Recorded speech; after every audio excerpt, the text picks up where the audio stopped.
Nechceš si ma rovno odfotiť? Zapozujem ti? Nech sa máš na čo dlhšie kúkať? Jasné, prečo nie? Hej, čo robíš? Fotím si ťa, to bol tvoj nápad.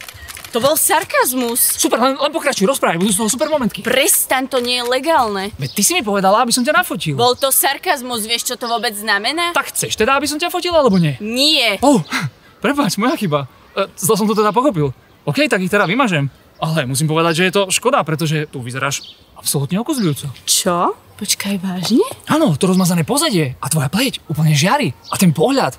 Ale v pohode, smažem to. Tak ak by si teda ešte chcel a mal čas? No v pohode, teda ak opäť chceš, tak fajn. Ty si už začala, OK, fajn. To je ono. Len tak ďalej. Trošku sa prikrč. Výborne. A môžem ešte tam na lavičke? Výborný nápad, sadaj.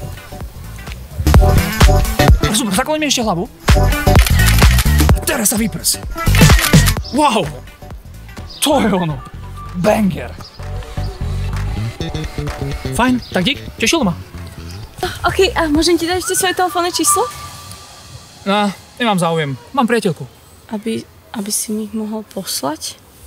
Dovol?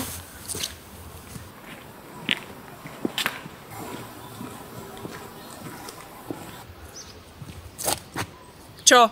Nechceš ma tu rovno o tú lavičku oprieť? Ja mám dneska fakt šťastný deň.